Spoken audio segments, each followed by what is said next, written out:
Hello everyone, and in this Queer Point of View episode we are going to be reviewing This Is a Point by Ahuri Theatre.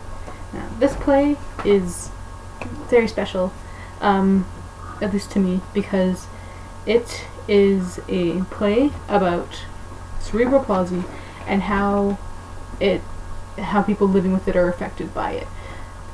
And the actors in it, at least some of the actors in it, are living with cerebral palsy. They have cerebral palsy, and another one of the actors has a son with cerebral palsy. So this is actually a play that is written by people who've actually experienced it. The play is their actual lived experiences and reenactments of things that have happened in their lives, or things like examples from their day-to-day lives.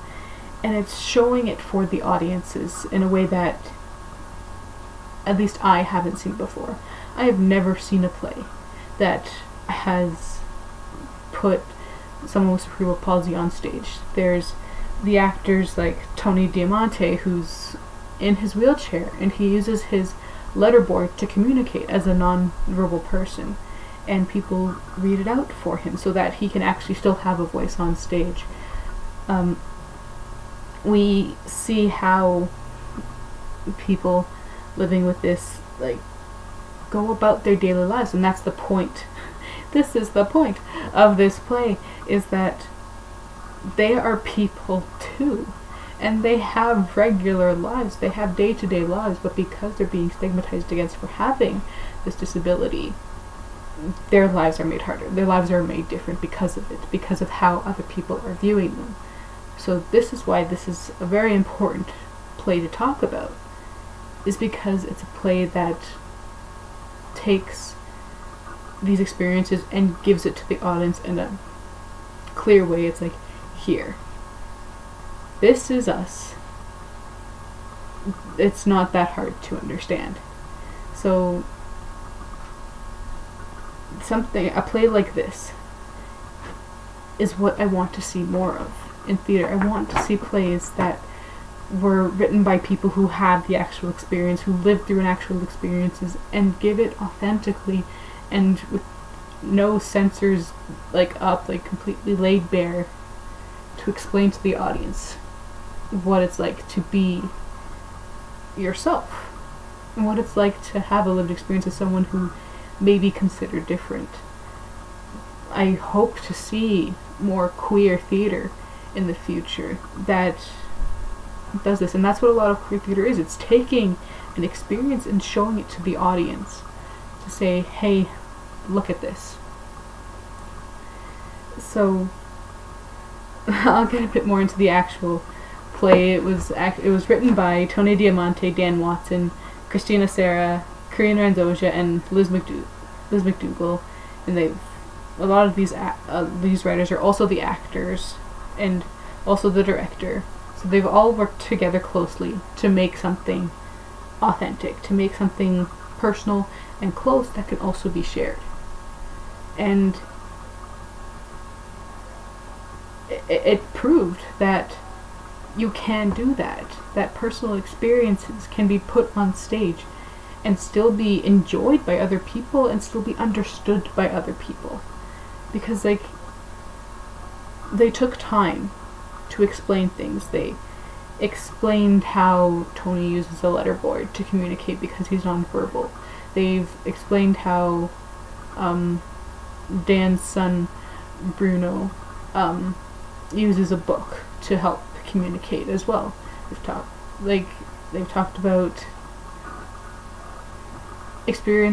difficult experiences, like how Tony has been abused and violated by people who take advantage of him because he's in a wheelchair, because he can't talk and completely be mobile for himself.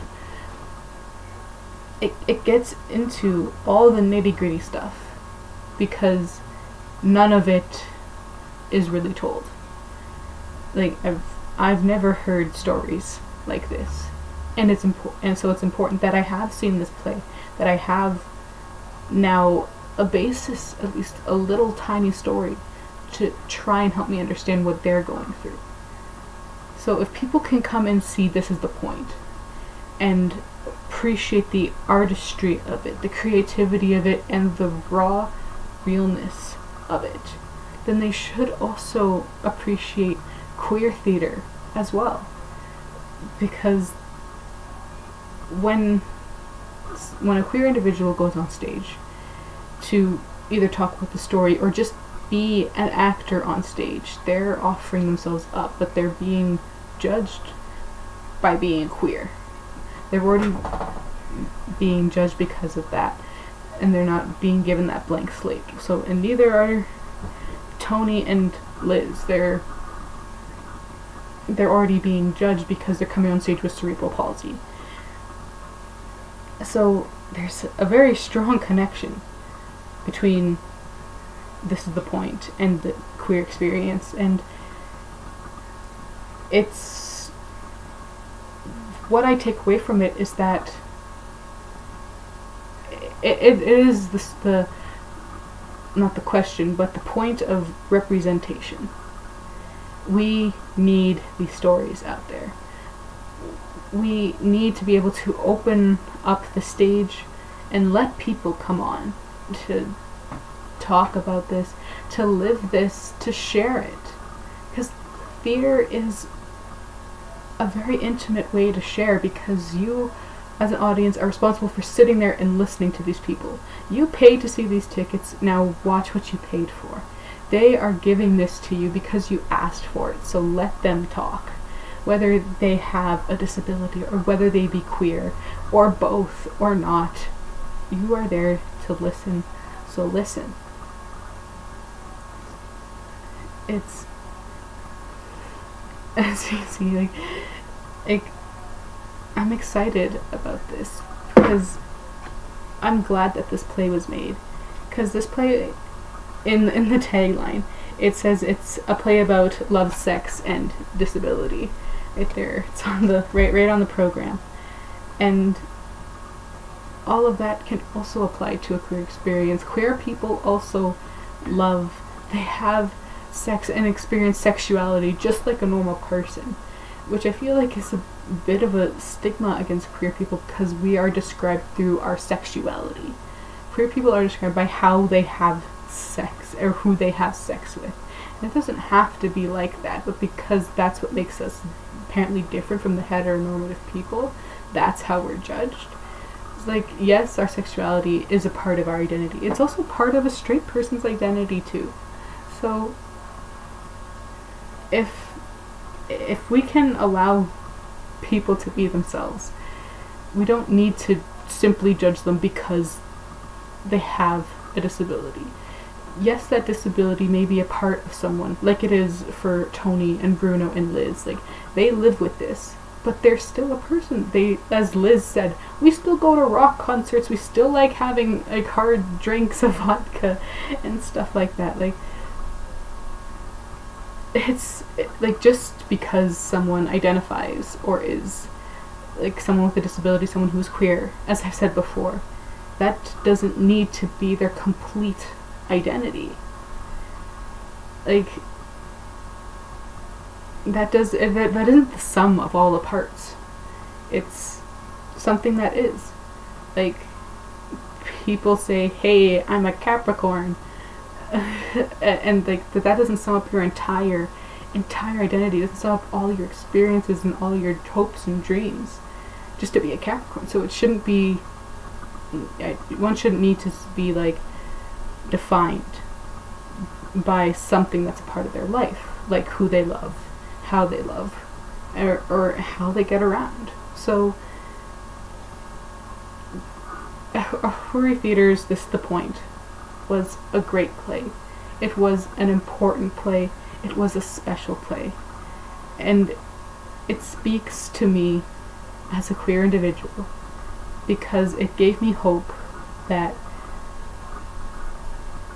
stories can be shared genuinely, and theater can be shared genuinely and created in a creative way that helps get these words out there and constantly remind people that you don't have to be defined by just one thing.